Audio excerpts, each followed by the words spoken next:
Olá, bem-vindos à nossa aula. Eu sou a professora Dinanci Silva, de Língua Portuguesa. Vamos conhecer o objeto de conhecimento da nossa aula de hoje. Então, nós temos aí inferências textuais, intencionalidade discursiva e identificação dos recursos argumentativos, sustentação, refutação, contra-argumentação e negociação. Conhecimento dos mecanismos linguísticos de articulação de ideias, bloco de composição, coerência e coesão textual. Detalhamento, leitura e análise de textos argumentativos na percepção dos tipos de argumentos utilizados e seus objetivos, na utilização de mecanismos linguísticos para a articulação de ideias por meio de vocábulos ou locuções, por pronomes pessoais, possessivos e demonstrativos, advérbios que indicam lugar, artigos, permuta de palavras ou enunciados por sinônimos, antônimos, hipônimos, hiperônimos no uso correto do encadeamento textual nas diversas linguagens artísticas, corporais e verbais, no exercício da autonomia e colaboração, protagonismo e autoria na vida pessoal e coletiva. Então, vamos para a nossa aula de hoje.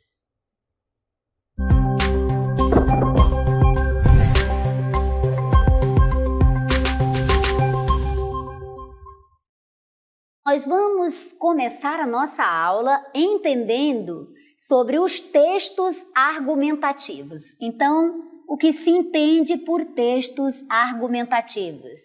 Primeiro, entender que o texto argumentativo, ele é uma tipologia textual, faz parte daquele conjunto de tipos de texto que nós temos, né? Temos o narrativo, o descritivo, o injuntivo e temos aqui o dissertativo, que pode ser argumentativo, não é?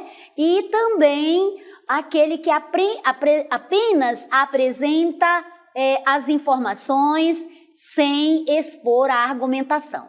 Então, os textos argumentativos, eles se configuram naqueles textos que têm como principais características a defesa de um ponto de vista, de uma ideia, de uma hipótese, teoria ou opinião, não é, acerca de um determinado assunto. Então, o que é o texto dissertativo? E isso é importante que você tenha em mente. O texto dissertativo é aquele tipo textual ou tipologia textual ou texto, né, em que a principal característica é a defesa de uma ideia, de uma tese, de uma opinião, de uma hipótese. Então, eu tenho um assunto e vou me posicionar acerca desse assunto e defender esta minha tese. Como vou fazer isso? Como vou defender determinada posição que eu assumo? Porque a tese é a ideia, é a hipótese, é o ponto de vista que eu assumo acerca de determinado assunto. Como vou fazer essa defesa? Essa defesa dessa opinião, desse ponto de vista, né, eu vou fazer através de uma argumentação. Então, o objetivo do texto argumentativo é levar o leitor desse texto a confiar, a acreditar naquele meu ponto de vista, naquela ideia que eu apresentei e que eu vou defender mediante uma sólida argumentação. E para construir essa argumentação, né, existem vários movimentos argumentativos, existem muitas estratégias argumentativas. Nesta aula de hoje, nós vamos mostrar algumas delas para você. Então, qual é o objetivo do texto argumentativo? Exatamente é fazer com que o leitor acredite na opinião que você está defendendo, no ponto de vista que você assumiu. E esse tipo textual, o texto argumentativo, ele tem uma estrutura bem definida. Vai apresentar a tese e depois vai defendê-la e no final vai concluir. Então, ele tem toda uma estrutura completa e você precisa aprender essa estrutura. Vamos conhecer, então, a estrutura do texto dissertativo argumentativo. Vamos lá. Então, a estrutura desse texto, desse tipo textual, consiste no seguinte: na tese, então você tem a tese. O que é a tese? Você já sabe. É o ponto de vista defendido, aquele ponto de vista, aquela hipótese, aquela teoria que você assumiu.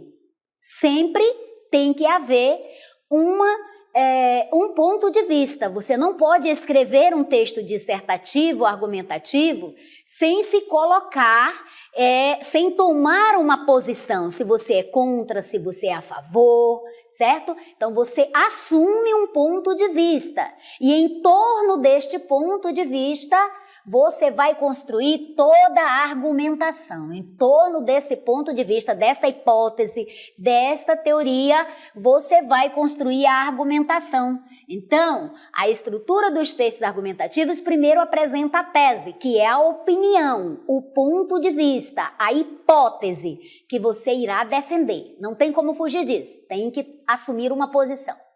E segundo, você vai articular argumentos. Para que servem os argumentos? Para sustentar, para comprovar esse ponto de vista. Isso é importante você entender. Os argumentos, eles cumprem uma função essencial, fundamental no texto argumentativo. Exatamente sustentar, fundamentar o ponto de vista, dar credibilidade àquela posição que você assumiu. Sem a argumentação, sem os argumentos, as razões, você não tem credibilidade o seu texto. E, por fim, temos a conclusão, que também está aqui nesse tripé, nessa estrutura dos textos argumentativos.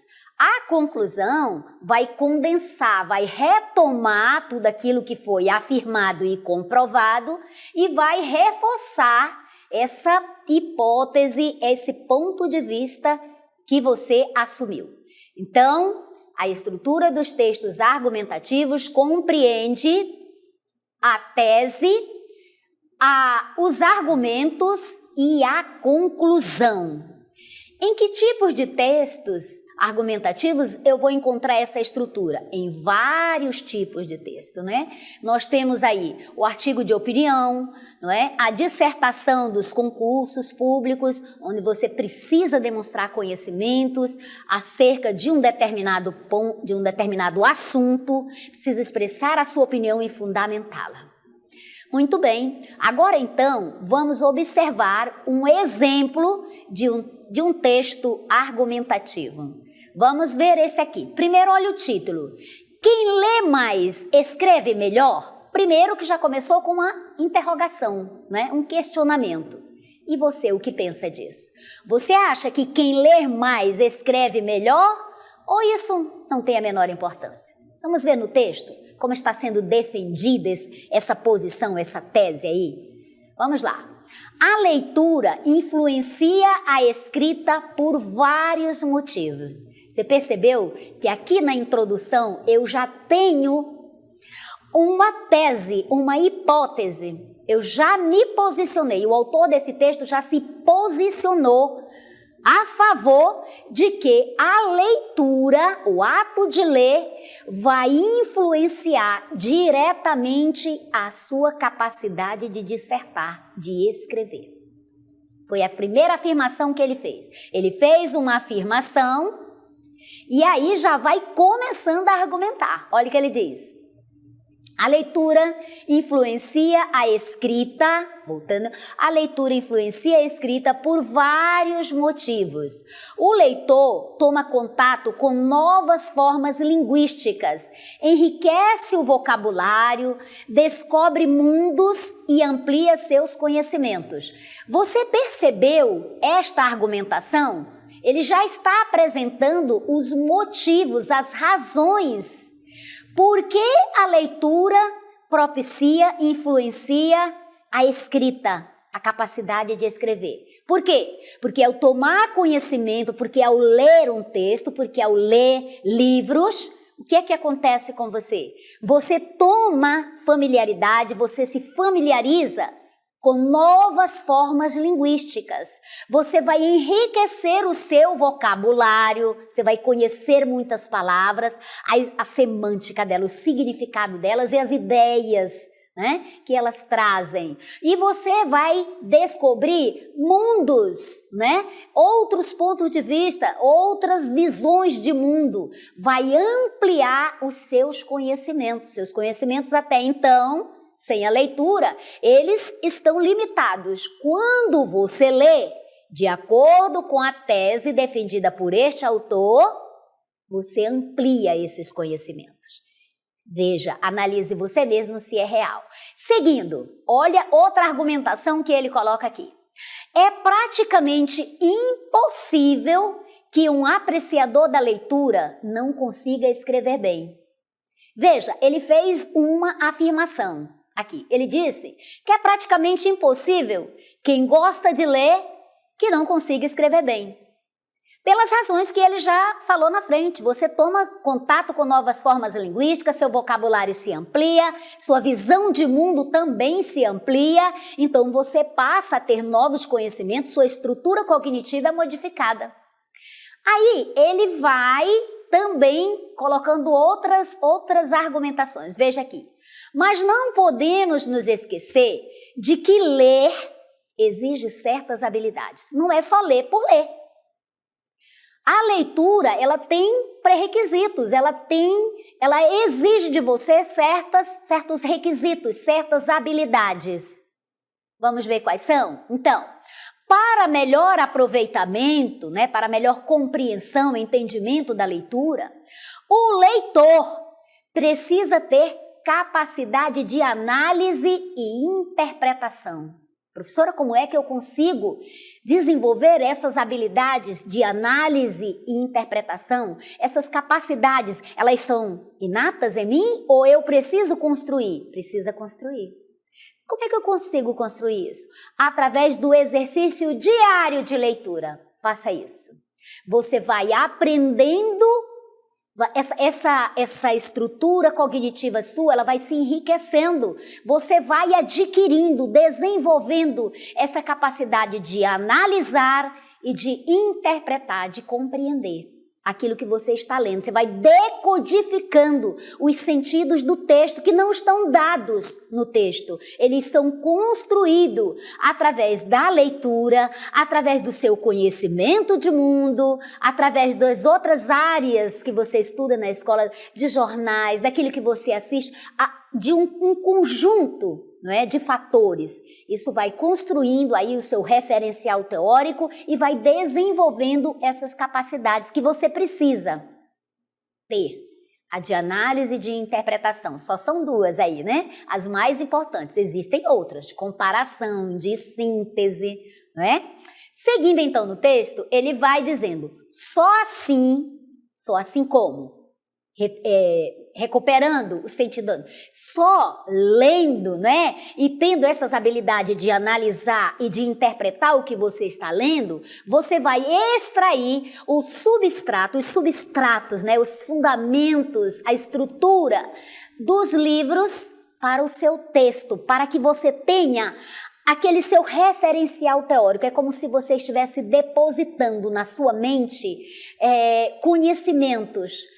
Porque você não pode escrever, você não pode dissertar, ninguém pode se não tiver conhecimento, se não tiver referencial teórico. Então, quando você lê, você adquire conhecimentos. E ao adquirir conhecimento e ter a capacidade de entender, de analisar e interpretar aquilo que você está lendo, você vai conjugando esses conhecimentos, juntando com o conhecimento de mundo, a experiência de vida que você tem, e você vai formando aí um banco de dados, de conhecimento para poder escrever. Aí quando você estiver dissertando, você vai trazer isso para o seu texto. E aí ele continua argumentando, provando, fundamentando a tese e a opinião que ele começou no início do texto. Para escrever bem, é preciso ter posição crítica e fazer a leitura do mundo, a compreensão, a interpretação. Olha, duas outras condições para você poder escrever. Além de ler, de analisar e interpretar, é preciso você ter posição crítica. A partir das leituras que você faz, você precisa assumir um posicionamento crítico acerca do que você lê. Não é literalmente aceitar tudo que está na mídia, tudo que está escrito ali. Você vai fazer a pesquisa daquele mesmo assunto em outras fontes para que você comprove se é realmente fato, se é verdadeiro aquilo que você está adquirindo. É isso que ele está dizendo aqui, fazer a leitura do mundo. E quem não lê, geralmente fica limitado ao seu mundo. Outra afirmação que ele faz. Ele diz que a pessoa que não gosta de ler, que não tem o hábito da leitura, geralmente a visão de mundo dela fica limitada, ela não expande, não se desenvolve, fica limitada. Veja se você concorda com o autor. E aí, ele vai trazer, por exemplo, alguns argumentos aí para comprovar o que ele está dizendo. Ele está dizendo que o jornal e os livros ajudam o indivíduo a conquistar novos conhecimentos. Veja, ele está comprovando o que ele está dizendo. Ele está dizendo que se você assistir aos jornais, ler o jornal, estudar pelos livros e ler os livros, você vai conquistar novos conhecimentos. É verdade, é fato isso. Então ele está comprovando tudo o que ele está dizendo. Que para escrever bem é preciso ter posição crítica, fazer a leitura do mundo, ler, analisar e escrever. Além disso, além de enriquecer o vocabulário, seguindo o texto, ele vai dizer que além de enriquecer o vocabulário, ele retoma a posição que ele colocou, além de enriquecer o vocabulário, ele pode ter contato com diferentes pontos de vista. O que ele está dizendo aqui? Ele está dizendo que a leitura te possibilita, te permite, além de enriquecer teu vocabulário, porque você precisa de palavras, você precisa conhecer o sentido de muitas palavras, ter um vocabulário rico para escrever bem, porque o seu pensamento vai ser traduzido através das suas palavras, certo? Então, além de enriquecer, a leitura, além de propiciar o enriquecimento do vocabulário, você, através da leitura, vai ter contato, vai se familiarizar com diferentes pontos de vista, com diferentes teses, hipóteses, acerca de variados assuntos. Ou seja, você vai enriquecer também o seu referencial teórico, o seu banco de dados de conhecimento. E aí, ele continua, através da leitura, o ser humano cresce e toma contato com o universo, crescer intelectualmente, crescer como ser humano, como pessoa. A argumentação dele. A televisão, e aí ele já chama para o texto dele outro exemplo, outra argumentação. A televisão pode ajudar a ampliar os horizontes, mas, e aí ele contrapõe um argumento, mas, olha aqui, possui uma linguagem diferente da escrita, ou seja, se ela contribui por um lado, por outro pode até prejudicar. Esse mais aí é uma oposição, é um argumento assim, Mas a linguagem da televisão é diferente da escrita, certo? A linguagem da televisão é a oralidade, Tem vícios de linguagem, tem muitos erros, do ponto de vista da norma culta, e a escrita é diferente. A escrita vai primar pela norma culta. Finalizando, então, na conclusão, ele diz, parafraseando Drummond, diria que escrever só se aprende escrevendo e lendo muito. Você percebeu que na conclusão, ele reforçou a ideia, ele trouxe da conclusão o reforço da tese que ele defendeu no início, que a leitura influencia o ato de escrever. Olha aí que ele está dizendo, que parafraseando o grande escritor Carlos Drummond de Andrade, ele diz que escrever só se aprende escrevendo, porque você lê e escreve. Tem de ler e tem de escrever. Sem esta prática dual aqui, aí complica muito. Lendo muito para adquirir conhecimento e escrevendo sobre o que você lê, sobre o que você observa para adquirir a destreza, a agilidade, a prática da escrita. Muito bem. Seguindo, então, vamos entender o que é a argumentação. Então, a argumentação, eu devo entender por argumentação, por movimento argumentativo, o quê? qualquer tipo de procedimento. Então, qualquer tipo de procedimento que eu vou usar, né? O produtor do texto, o escritor, com o objetivo de levar o meu leitor a dar a sua adesão, ou seja, a acreditar aquela tese que eu estou defendendo no texto. Então, qualquer que seja o argumento que eu vou utilizar, eu posso utilizar qualquer argumento, isso também vai depender do assunto, né, que eu vou escolher. Tem diversos movimentos argumentativos, diversas estratégias argumentativas. Nós vamos apresentar aqui para você 3 tipos de argumentos e depois vamos comentar alguns. Seguindo, então, eu tenho aqui o primeiro tipo de argumento. Você conhece o argumento de sustentação? Em que consiste o argumento de sustentação? Então, vamos ver aqui.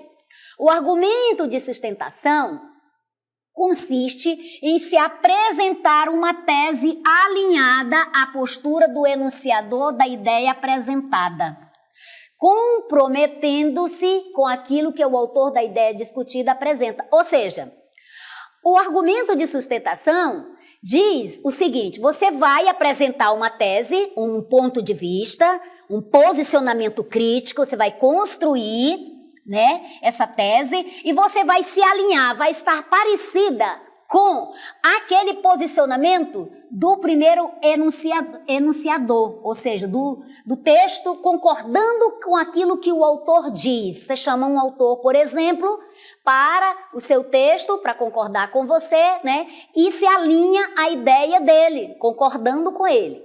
Então, basicamente, o argumento por sustentação configura-se dessa forma. Vamos ver alguns exemplos. Veja, eu tenho aqui.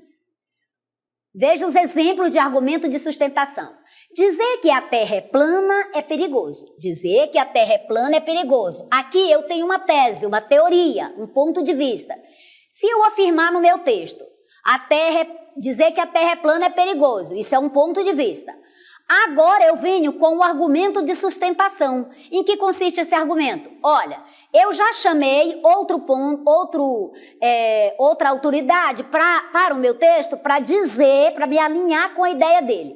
Muitos cientistas já demonstraram que o planeta é geóide, tem a forma geóide. Esse é o argumento, certo? Aí ele vem com a sua argumentação. Propagar a ideia de que a Terra é plana só aumenta o negacionismo e a tentativa perigosa de muitos adeptos dessa ideia, da ideia do negacionismo, em provar suas teorias lançando foguetes artesanais. Aqui eu já estou apresentando as justificativas afirmativas do ponto de vista. Então aqui eu tenho o exemplo de um argumento de sustentação. Você pode ver aqui pelos exemplos. Agora vamos conhecer um outro argumento, que é o argumento de refutação, né? Em que consiste este argumento?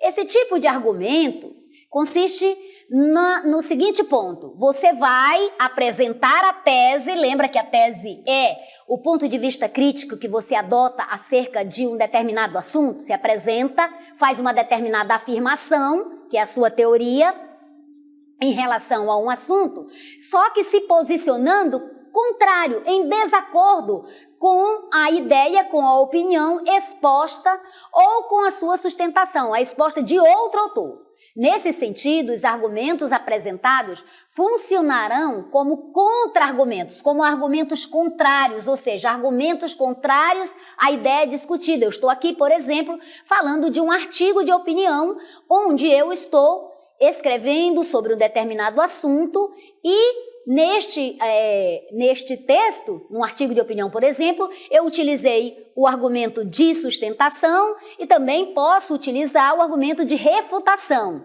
consistindo nesta ideia de apresentar a tese, apresentar o meu ponto de vista, só que em desacordo, contrariando o ponto de vista apresentado por outro autor. Vamos ver os exemplos.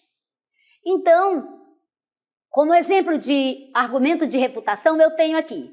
Olha aqui o ponto de vista. A Terra não pode ser redonda. Bom, agora eu vou refutar isso.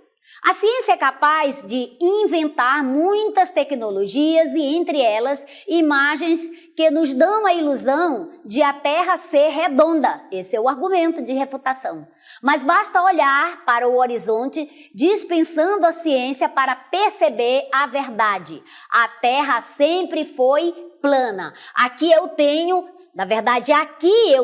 o meu argumento de refutação. Estou refutando. Eu estou dizendo que a Terra não pode ser redonda. Por quê? Porque basta olhar para o horizonte, dispensando a ciência para perceber a verdade. A Terra sempre foi plana. Esse é um argumento que está sendo utilizado aqui, certo?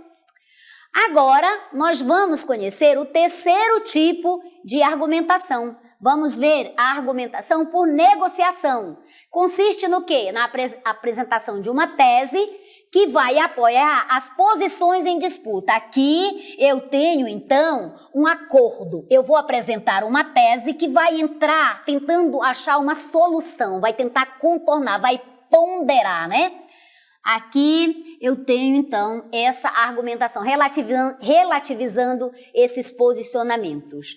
Seguindo, então, vamos ver esses exemplos de argumentação, de argumento por negociação. Veja, as pessoas devem ser livres para pensar no formato da Terra. Esse aqui é um argumento de ponderação. Estou negociando, estou tentando achar uma solução. A ciência está muito avançada, mas ainda existem muitas coisas a serem descobertas. No entanto, já se sabe a importância das crenças na saúde humana. Essa é a justificativa. É verdade que o problema não é a disputa pelo formato da Terra, mas uma disputa entre partes que querem estar certas. Veja que aqui eu tenho a ponderação, tentando achar uma solução. Vamos então agora para um texto onde você vai perceber um texto dissertativo, argumentativo excelente. Vamos ler juntos. Sermão de Santo Antônio. Vamos lá. Vós, diz Cristo, Senhor nosso, falando com os pregadores, sois o sal da terra, e chama-lhes sal da terra, porque quer que façam na terra o que faz o sal. Pode passar. O efeito do sal é impedir a corrupção, mas quando a terra se vê tão corrupta como está a nossa, havendo tantos nela que têm ofício de sal, qual será ou qual pode ser a causa desta corrupção? Ou é porque o sal não salga, já perceba aí a argumentação, está mostrando as razões, os motivos. Ou é porque o sal não salga, ou porque a terra se não deixa salgar. Ou é porque o sal não salga e os pregadores não pregam a verdadeira doutrina. Outra argumentação. Ou porque a terra se não deixa salgar e os ouvintes, sendo verdadeira doutrina que eles dão, a não querem receber. Outra argumentação, outro motivo. Ou é porque o sal não salga e os pregadores dizem uma coisa e fazem outra. Ou porque a terra se não deixa salgar e os ouvintes querem antes imitar o que eles fazem, que fazer o que dizem. Ou é porque o sal não salga e os pregadores se pregam a si e não a Cristo. Ou porque a terra se não deixa salgar e os ouvintes, em vez de servir a Cristo, servem a seus apetites. Não é tudo isto verdade? Ainda mal. Pois bem, você teve aqui o exemplo de um texto dissertativo, argumentativo, com a tese, com os argumentos e com a conclusão, e provando um por um, fundamentando. Agora vamos ver uma síntese, um quadro apresentando outros tipos de argumento. Nós temos então aqui argumentos por analogia, argumentos de autoridade, nós temos argumento indutivo e argumentos dedutivos. Então aqui, né, como disse para vocês, tem vários tipos de argumentos que você pode utilizar no seu texto dissertativo. Nós trabalhamos 3 deles e aqui apresentamos outro, né? O argumento por analogia, em síntese, quer dizer que você vai avaliar, analisar, comparar, né, um argumento com outro. Você vai trazer uma analogia, fazer uma espécie de comparação. O argumento de autoridade, você chama para o seu texto um autor que já é conhecido, uma autoridade naquele assunto para lhe dar credibilidade. E o argumento indutivo e dedutivo depende desses dois tipos de raciocínio, né? Por indução e por dedução, né? Você vai concluir, tirar as premissas, tirar a conclusão das premissas apresentadas. A nossa aula, então, termina aqui. Esperamos que você tenha gostado, mas, sobretudo, que você tenha aprendido algo para enriquecer o seu vocabulário, a sua capacidade de ler e de escrever.